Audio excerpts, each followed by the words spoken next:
tardes, bienvenidos otra vez a nuestro estudio. En este momento vamos a abrir la palabra de Dios, como lo hacemos siempre, como es habitual, y vamos a ver un incidente en la vida de nuestro Señor Jesucristo, principiando Él su ministerio cuando Él estuvo en este mundo.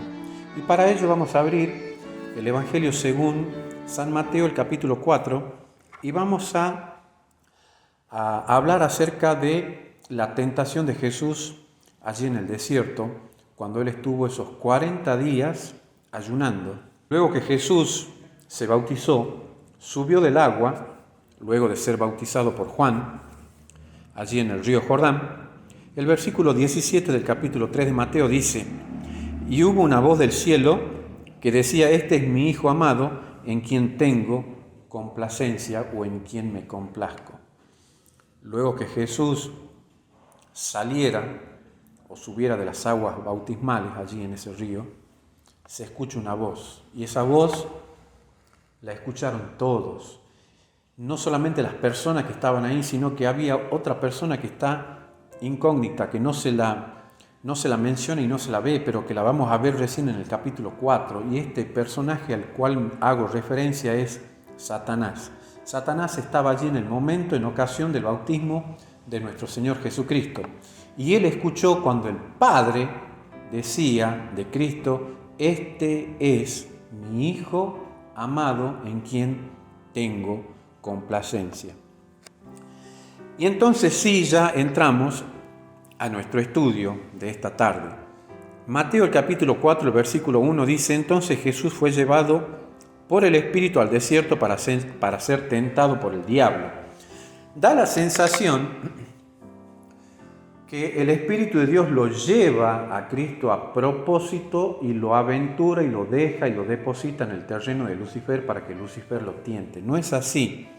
En el texto paralelo de Lucas, el capítulo 4, el versículo 1 dice de que el Espíritu Santo lo lleva a Jesús al desierto, ¿sí? Pero no para ser tentado, porque Dios no se aventura al terreno de Lucifer para provocarlo o para exponerse él mismo a la tentación. La Escritura dice que Dios no tienta a nadie. De manera que a veces cuando leemos un pasaje es necesario compararlo con otro para que podamos entenderlo cabalmente y no interpretar incorrectamente las Escrituras. De acá, nuestra primera lección es la siguiente: la de no aventurarnos por nosotros mismos, ¿no es cierto?, al terreno de Lucifer. Jesús, luego de su bautismo, se fue al desierto a orar, a ayunar y a planificar su ministerio. Eso es lo que se desprende, porque a posterior de esto, Jesús ya comienza su ministerio, acabado estos 40 días de ayuno en el desierto. El verso 2 dice: y después de haber ayunado 40 días y 40 noches, tuvo hambre. Es decir, al final de esta cuarentena, Jesús se encontraba ya con hambre. Él se había privado de los alimentos.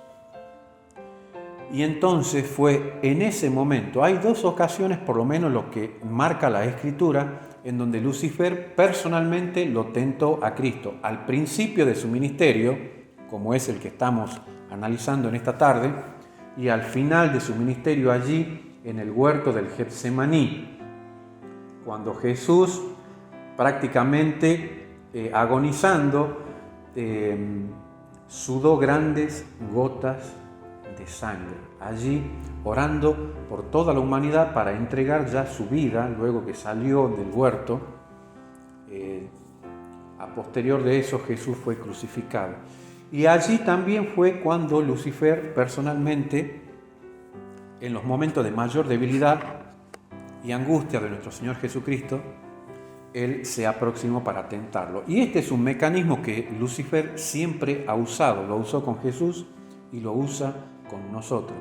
En los momentos de mayor necesidad, en el caso de Cristo, él tenía hambre luego de una cuarentena tan larga, ¿no es cierto? Tenía sed, tenía hambre. Y son en esos momentos cuando el enemigo decide tentarnos, en nuestro momento de mayor debilidad. Y así lo hizo con Cristo. El versículo 3 dice: y vino a él el tentador y le dijo: si eres hijo de Dios, di que estas piedras se conviertan en pan.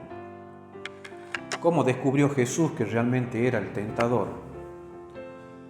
40 días antes de esta sugestión de ponerlo a prueba a Jesús, el Padre había dicho de Cristo, ¿qué cosa? Este es mi Hijo amado en quien tengo complacencia. Aún en los oídos de ambos, tanto del tentador como de Cristo, resonaban todavía las palabras del Padre.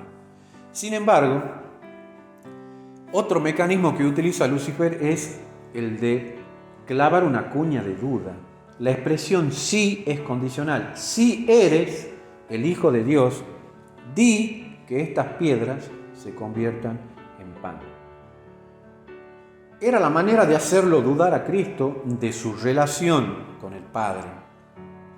Pero Jesús contestó de una manera magistral.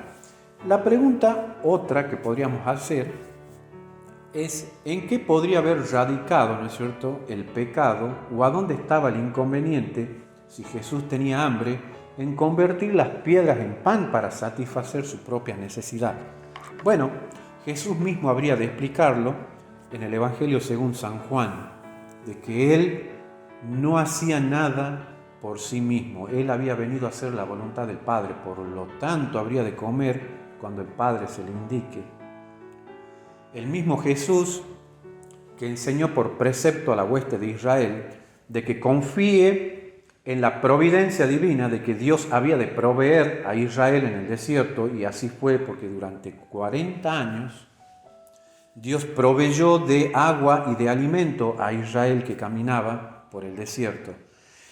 Y Jesús, que caminaba junto con este pueblo de Israel, enseñó por precepto y ahora lo habría de enseñar por el ejemplo. Él habría de someterse a la voluntad de su Padre y comería cuando su Padre lo determine.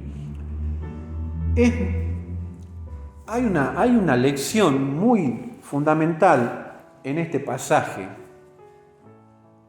y es el hecho de que a veces es preferible, ¿no es cierto?, no apartarse de la verdad ni siquiera un ápice y sufrir lo que venga a transgredir la voluntad de Dios, porque las consecuencias son aún peores. Entonces, ¿cómo se defiende Jesús? Y es una enseñanza que nos queda para nosotros. El versículo 4, citando Deuteronomio, el capítulo 8, el versículo 3, Jesús contesta: escrito está, no solo de pan vivirá el hombre, sino de toda palabra que sale de la boca de Dios. La pregunta es, ¿de dónde sabía Jesús la Escritura? Es evidente que Jesús de niño había aprendido las Escrituras. Él estudiaba la Biblia, estudiaba la palabra de Dios. Y la manera como Dios nos enseña mediante el ejemplo a soportar las tentaciones es citando las Escrituras. No solo de pan vivirá el hombre, sino de toda palabra que sale de la boca de Dios. Lo que Dios anhela para nosotros, además de darnos el pan físico para sostener nuestro cuerpo, es el que nosotros podamos recurrir a la palabra de Dios, que es nuestro alimento diario. De esa manera, así como el alimento físico nos ayuda, ¿no es cierto?, en nuestra salud, para que podamos tener un sistema inmunológico que nos permita soportar cualquier enfermedad o virus, la palabra de Dios también, alimentarnos con la palabra de Dios nos ayuda para que nosotros podamos resistir las tentaciones del diablo. Luego, el versículo 5 dice: entonces el diablo le llevó a la santa ciudad y le puso sobre el pináculo del templo, y le dijo: si eres hijo de Dios, échate abajo, porque escrito está, le cita Satanás a Cristo la Escritura, a sus ángeles mandará acerca de ti, y en sus manos te sostendrán, para que no tropieces con tu pie en piedra. ¿Qué estaba haciendo Lucifer? Como vio que Jesús le citaba la Escritura, él también le citó una parte de la Escritura de Salmo 91, el versículo 11 y 12. Sacamos dos cosas acá interesantes. Una, ¿Lucifer o Satanás conoce las Escrituras? Sí. Tanto las conoce que le citó la Escritura a Jesús para tentarlo, solo que lo hizo fuera de contexto. Citó parte del texto, porque hay una parte que él omitió, que es la que dice que te guarden en todos tus caminos. Él citó la Escritura y tergiversó la palabra de Dios, la sacó de contexto. No siempre aquel que me cita las Escrituras lo hace en el verdadero sentido. A veces hay personas que, aunque tomando la Biblia y los pasajes de las Escrituras, nos citan textos, versículos, pero que están sacados de un contexto. Por lo tanto, sin querer, a veces estas mismas personas hacen la obra que Lucifer hizo con Jesús. Cita las Escrituras como él las conoce, pero las saca de contexto con otro propósito y nos lleva a dudar, porque sigue él tratando, ¿no es cierto?, de que él dude. Ahora lo va a llevar a un terreno más peligroso todavía. La primera tentación tenía que ver con el alimento, ¿sí? Jesús tenía hambre y él le dice: bueno, convierte las piedras en pan. A veces nosotros nos dejamos llevar por los apetitos, por los deseos, por las pasiones. Y Jesús habría de vencer esta tentación, ¿sí?, allí donde Adán y Eva pecaron. Porque si nosotros nos remitimos a Génesis, el capítulo 3, nos damos cuenta que el pecado entró por causa del apetito, por causa del fruto que Dios había mandado que no se comiera. Y Adán y Eva comieron de ese fruto. Ahora Jesús iba a ser tentado de la misma manera como lo fueron ellos, a través de la comida, a través del apetito. Pero Jesús vence con la Escritura.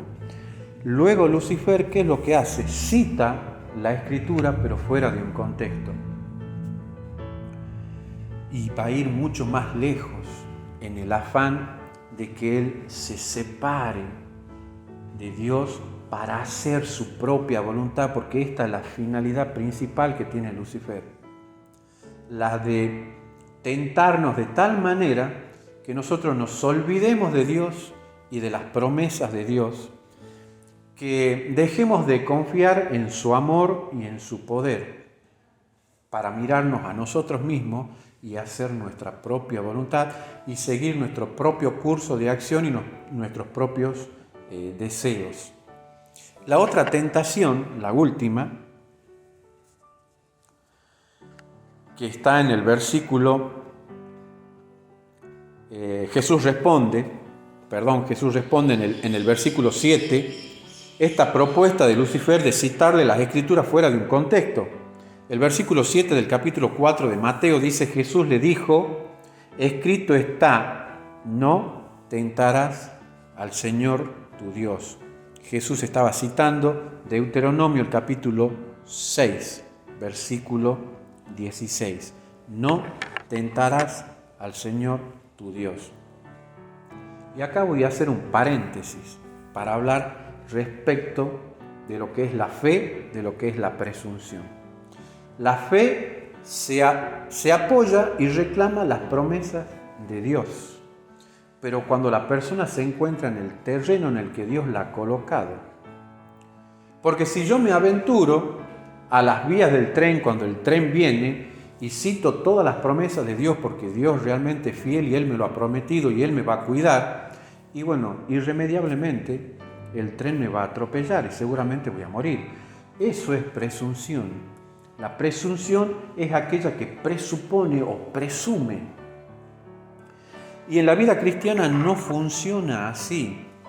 No se trata de que por el hecho de que hay promesas en la Escritura yo voy a tomar esas promesas y lo voy a obligar a Dios a que Dios cumpla su promesa en las condiciones que a mí me parece. Obligarlo a Dios a que Él cumpla, a hacer mi voluntad. Eso no es fe, eso es presunción. Como cuando yo digo, yo proclamo tal cosa porque Dios me lo ha prometido, de manera tal que pareciera, ¿sí?, de que Dios está obligado, por causa de su promesa, a cumplir con mi voluntad. Y entonces Cristo dice que no se debe tentar a Dios. Esto es presunción. La fe tiene que ver con otras cuestiones.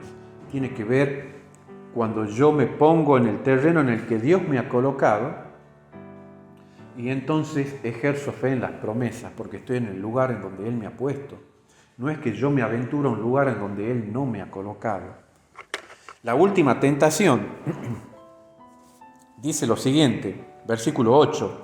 Otra vez le llevó el diablo a un monte muy alto y le mostró todos los reinos del mundo y la gloria de todos ellos. Y le dijo, todo esto te daré si postrado me adorares. El texto paralelo, el relato paralelo de Lucas, el capítulo 4, el versículo 6 dice, y le dijo el diablo, a ti te daré toda esta potestad y la gloria de ellos, de todos los mundos y los reinos que él le estaba mostrando a Cristo, porque a mí me ha sido entregado y a quien yo quiero la doy. ¿Cómo es que a Lucifer todos los reinos le ha sido entregado? ¿Quién le ha entregado a Lucifer todos los reinos de este mundo? Bueno, cuando Adán cayó, allá en el huerto del Edén, de acuerdo al relato de Génesis capítulo 3, Lucifer tomó por usurpación algo que no le correspondía. Eso le correspondía el mundo a Adán y a Eva como corregentes con Dios. Pero al tentar a la pareja en el huerto del Edén, Lucifer se apropió de algo que no le correspondía. Él usurpó y tomó por usurpación, ¿no es cierto?, algo que legítimamente le pertenecía a la pareja, a Adán y Eva. Y entonces ahora viene, ¿sí?, y se lo ofrece a Cristo. Ya que no pudo tentarlo de otra manera, ¿cómo lo va a tentar? Le dice que lo reconozca para que Él tenga todos esos reinos, el poder, la gloria y la riqueza. Debe reconocerlo a Él como su Dios, postrándose y adorándole. Porque dicho sea de paso, esta es la pretensión que tenía Lucifer. Es lo que dicen los profetas, Isaías en el capítulo 14 y Ezequiel en el capítulo 28, que el anhelo de Lucifer era ser Dios y granjearse la gloria y la atribución y la adoración de toda la hueste celestial. Adoración que solamente le correspondía a Dios. Pero como su anhelo y su deseo fue frustrado en el cielo, Él ahora viene y le ofrece al ser humano, y en este caso a Cristo, lo mismo, a cambio que se le adore. En lo que Jesús se niega, tristemente, en la historia de este mundo vemos a otros seres humanos que han hecho un pacto con el Dios de este mundo, como Cristo le dice a Lucifer, sencillamente para poder acceder a la fama, a la gloria, a la riqueza, al poder, entran en una relación de pacto con Lucifer. Sin embargo, Jesús negó la pretensión de Lucifer porque era un atrevimiento. Él dice, yo te doy porque esto a mí me ha sido dado. En realidad, el mundo y su plenitud, como dice el salmista David, son de Dios, es de nuestro Señor Jesucristo. cuánta arrogancia y cuánto atrevimiento. Jesús con paciencia tuvo que soportar a este atrevido expresarse de esa manera. Nada le pertenecía a él, todo le pertenecía por creación a nuestro Señor Jesús. Y Jesús contesta, como ya era habitual, de la siguiente manera. Versículo 10. Entonces Jesús le dijo: vete, Satanás, porque escrito está: al Señor tu Dios adorarás y a Él solo servirás. Esta es otra cita de Deuteronomio, el capítulo 6, versículo 13. El diablo entonces le dejó, y aquí vinieron ángeles y le servían. Hay una lección que es fundamental, que es la que vemos acá en estas tres tentaciones. Cómo Jesús resiste la tentación con un escrito está. Escrito está, escrito está, escrito está. Jesús tenía por costumbre leer y estudiar las Escrituras. Ese es nuestro mayor ejemplo, la vida de nuestro Señor Jesús. Jesús vivió una vida de oración y vivió una vida de estudio de la palabra de Dios. No solamente la leía, Él la estudiaba, y cada texto y cada promesa que Dios le hacía, Él la aplicaba en su vida. Vivía por fe, confiando en su Padre Celestial, viviendo de acuerdo a la voluntad de su Padre Celestial. Cada día Jesús lo buscaba a su Padre para que le revelara cuál era la voluntad que tenía para él en ese día. Eso es lo que Dios desea y anhela para cada uno de nosotros, que de la misma manera como hacía Jesús, nosotros también día a día podamos tener un encuentro con nuestro Padre Celestial a través de la oración, a través del estudio de la Biblia. Jesús citaba lo que él conocía. ¿Cómo podré yo resistir la tentación si no estudio la palabra de Dios y no tengo ese mecanismo de defensa? Cada vez que viene la tentación, ¿qué texto bíblico voy a citar si no leo la Escritura? ¿Qué promesas voy a reclamar si no conozco ninguna? Entonces, el anhelo de nuestro Señor Jesús es que nosotros podamos tener un vínculo, una dependencia total y completa de nuestro Dios como la tuvo nuestro Señor Jesucristo. Ese es el anhelo que tiene nuestro Dios. Yo en esta tarde te invito a que tú a partir de hoy puedas tener este tipo de experiencia personal con nuestro Dios. Que el Señor te bendiga y nos vemos en nuestro próximo estudio.